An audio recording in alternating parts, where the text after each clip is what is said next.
Hello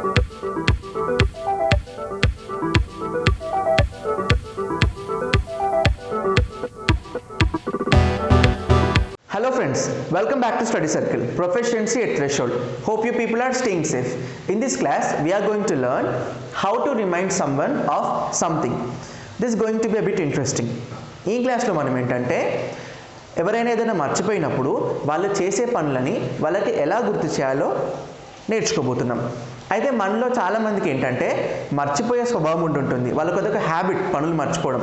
so అలాంటి వాళ్ళకి ఏంటంటే ఎవరో ఒకరు గుర్తు చేయాలి, రిమైండ్ చేయాలి. సో అట్లా గుర్తు చేసేటప్పుడు మనం వాళ్ళని హర్ట్ చేయకుండా, హ్యూమిలియేట్ చేయకుండా, అంటే వాళ్ళని బాధ పెట్టకుండా వాళ్ళు చేసే పనులని వాళ్ళకి రిమైండ్ చేయడం ఎంతో ముఖ్యం.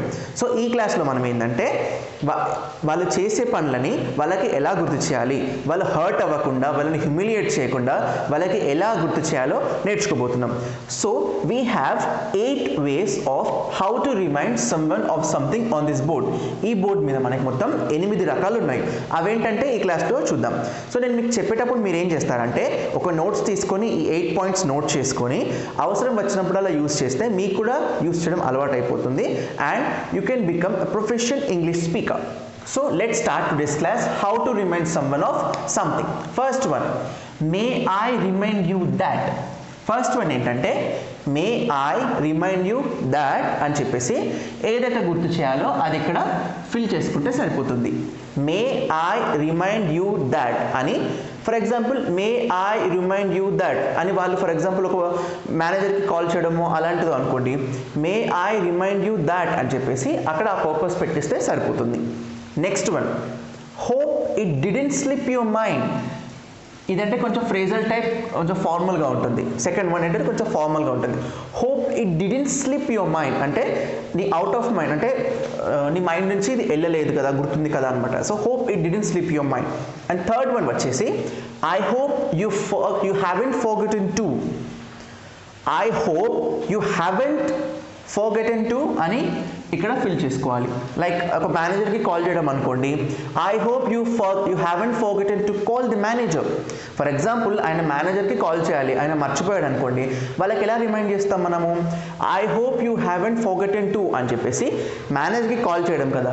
సో కాల్ ది మేనేజర్, అప్పుడు ఫుల్ సెంటెన్స్ ఏమవుతుంది, I hope you haven't forgotten to call the manager. అప్పుడు సెంటెన్స్ ఫిల్ అయిపోతుంది అనమాట. I hope you haven't forgotten to call the manager. Now fourth one, this is just to reiterate that. Reiterate అంటే కూడా remind చేయడం అనమాట. So fourth is this is just to reiterate that. So fourth one వచ్చేసి this is just to reiterate that. Now fifth one, I just wanted to remind you that అని చెప్పేసి ఆ ఏదైతే గుర్తు చేయాలనుకున్నామో అది అక్కడ ఫిల్ చేస్తే సరిపోతుంది. ఫిఫ్త్ వన్ వచ్చేసి I just wanted to remind you that, that's. Next sixth one వచ్చేసి ఇది చాలా సింపుల్. ఈ సిక్స్త్ వన్ ఏంటంటే మనం చాలా దగ్గర చూస్తుంటాం, వింటుంటాం, చదువుతుంటాం అనమాట. సిక్స్త్ వన్ వచ్చేసి very simple, hope you remember that. What fill చేసుకోవాలి, hope you remember that. Next seventh one వచ్చేసి I would like to remind you about. This is formal one. Seventh one వచ్చేసి చాలా ఫార్మల్గా ఉంటుంది, ఫార్మల్ కన్వర్జేషన్స్లో use చేసుకోవచ్చు. సెవెంత్ వన్ ఏంటంటే I would like to remind you about. And the last and final eighth one is could I remind you to. Could I remind you to, ఇక్కడ ఏంటంటే ఏదైతే రిమైండ్ చేయాలనుకున్నామో అది రాసుకోవాలి.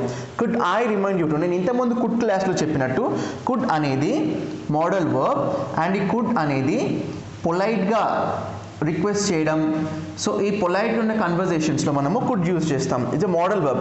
సో లాస్ట్ వన్ ఏంటంటే could I remind you to అని చెప్పేసి ఏదైతే రిమైండ్ చేయాలనుకున్నామో అది ఫిల్ చేయాలి. Okay friends, once again I'm repeating the 8 sentences. The first one, may I remind you that. Second one, hope it didn't slip your mind. Third, I hope you haven't forgotten to. Fourth, this is just to reiterate that. Fifth, I just wanted to remind you that. Sixth, hope you remember that. Seventh, I would like to remind you about. And eighth one, could I remind you to. So ఇది friends ఈ 8 sentences మీరు గుర్తుపెట్టుకొని అవసరం వచ్చినప్పుడల్లా ఎవరికైనా గుర్తు చేయాలనుకున్నప్పుడు గుర్తు చేయండి. అండ్ ఈ ఛానల్కి సంబంధించిన రెగ్యులర్ అప్డేట్స్ కోసం సబ్స్క్రైబ్ అవ్వండి. సబ్స్క్రైబ్ అయిన తర్వాత బెల్ ఐకాన్ ట్యాప్ చేయడం మర్చిపోవద్దు. ఈ 8 వేస్తో పాటు మీకు ఇంకా ఏదైనా వేస్ తెలిసినట్టయితే కింద కామెంట్ సెక్షన్లో తెలియజేయండి. Thanks for watching this class. Stay home, stay safe.